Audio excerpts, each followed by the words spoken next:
Okey, Assalamualaikum. Jumpa kita dalam video yang kedua. Maaf ya, video yang pertama tu macam terpanjang sikit. Yang ini saya cuba pendekkan sikit. Rasa tak banyak dah Okey, kita sambung contoh-contoh riba Okey, contoh riba. Biasa dekat pasar raya ada bagi voucher. Betul tak? Contohnya bagi kat sini voucher Sogo dia bagi 400 dengan nilai voucher tu harga dia 400 dengan harga tunai 350. Dia suruh tukar dalam bentuk wang ataupun barangan. Pertukaran voucher dengan barang ataupun dengan duit. Tapi duit tu tak cukup, tak dapat 400. Kalau tunai cuma 350. Jadi 50 tu kat mana? 50 tu adalah riba, kan? Ambil balik kan? Okey, ni adalah riba al-fad, tak adil. Kan? Ni riba al-fad, melibatkan barang tapi dia tak sama ukuran. Okey, lepas tu yang kedua tu contoh lain. Okey, contohnya apa? Kita tukar duit shilling, kita bawa dekat bank, tukar duit shilling RM90 duit shilling tu. Tapi bila kita bagi kat orang bank tu, kan, kita dapat duit kertas tu cuma RM88 je. Kita tak dapat dapat RM90 tu. Itu pun riba. Okey, seterusnya contoh lain lah. Kita tukar duit dengan mata wang asing, kan? Contohnya tu lah macam tukar 1000 kepada 1200, kan? 1200. Tak maknanya nilai tu diberi secara tunai dan bakinya adalah 400 2 hari kemudian. Riba an-nasiah kerana dia tertangguh, dia tak tahu bagi. Okey, ni rupiah maknanya nilai dia tinggi. Awak tengok kat situ 1000 dia jadi 1200. Ni contoh ni contoh riba yang kadang berlaku dalam kehidupan kita lah. Okey, seterusnya takwa menjadikan diri dapat menjauhkan takwa dapat menjauhkan diri daripada amalan riba. Macam mana? Macam mana kita nak jauhkan diri kita daripada amalan riba? Okey, takwa lah. Apa tu takwa? Takwa tu takut. Kita takut pada Allah. Kita rasa gemetar nak buat kesalahan. Okey, ni takut. Ni takwa.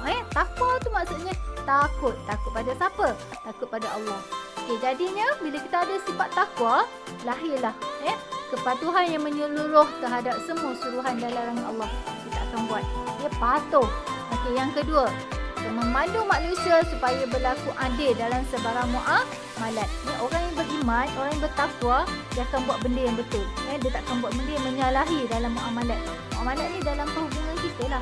Bantuan jual beli apa semua. Okey, yang ketiganya, melahirkan insan yang wasatiyah. Insan yang wasatiyah ni insan yang hidup sederhana. Dia tak akan keterlaluan dengan orang lain. Dia tak akan menindas orang lain. Okey, yang keempatnya, menanamkan sifat zuhud dalam diri seseorang tu, iaitu tak terlalu cintakan dunia. Dia balance antara dunia dengan akhirat. Tak bolehlah akhirat je, kena ada dunia.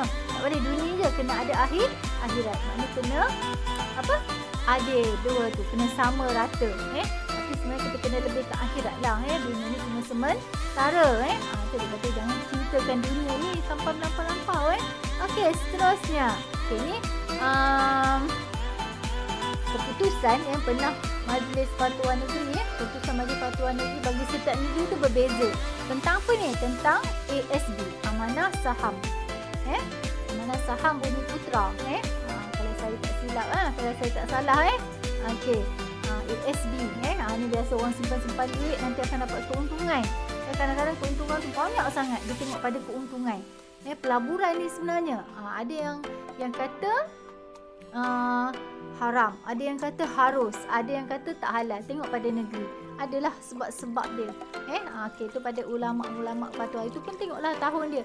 Ini data yang lama tapi sekarang pun manilah yang diguna pakai. Saya yang terbaru saya tak pastilah, tapi yang pasti ada yang kata, ada yang SB ni orang kata, ada yang kata haram, ada yang kata boleh, diharuskan.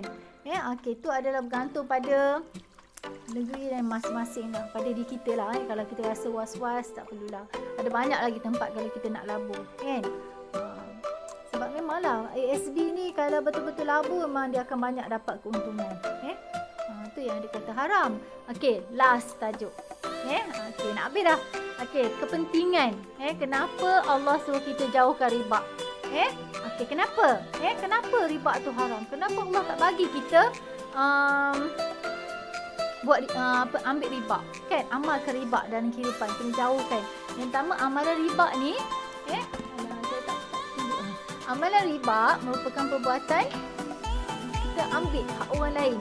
Sedangkan benda tu kita ambil hak orang lain secara salah, batil. Salah, lepas tu memang dah confirm jadi dah daging haram selama-lamanya. Okey kan? Yang keduanya akan lahirkan sifat tamak. Tamak, monopoli. Ini boleh menjelaskan ekonomi lah. Okey, menghalang manusia tu daripada nak bekerja sebab dia boleh cari cara yang senang. Maknanya tak payah nak usaha banyak sangat. Kan? Sebab cara ni dia boleh dapat keuntungan.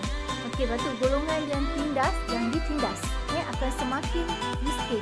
Kesian kan? Orang yang dah susah, makin susah lah.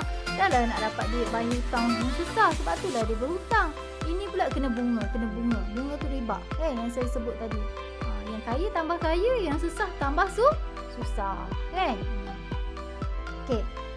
Last. Yang kelimanya, apa dia? Amalan riba ni menyebabkan permusuhan, pergaduhan. Betul kan? Dalam masyarakat. Bila riba ni lah. Sebab tu kalau awak tengok, orang Cina memang Cina dia memang banyak mengamalkan yelah cara hidup dia kan. Nak cara senang kan. Okey.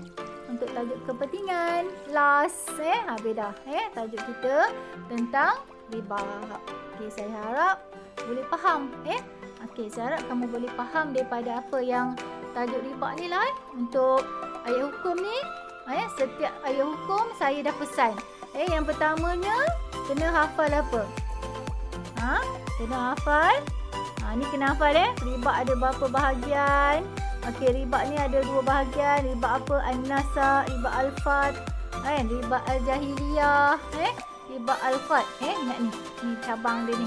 Ingat riba al-buyuk, riba jual beli. Riba al-duyun, riba hutang. Istilah-istilah tu kena ingat. Contoh kena ingat. Okey Lepas tu sebab nuzul kena hafal. Sama sedikit. Kaedah istimbat hukum kena hafal. Saya tajuk ni tak banyak sangat awak boleh buat. Okey, nanti arahan seterusnya saya akan bagi lepas ni. Okey, jadi kena faham arahan saya seterusnya untuk buat jawab soalan kuis dan untuk apa yang perlu buat. Okey.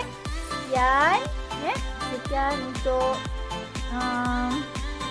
tajuk kita hari ini tentang menjauhi riba. Okey. Selamat maju jaya. Assalamualaikum warahmatullahi wabarakatuh.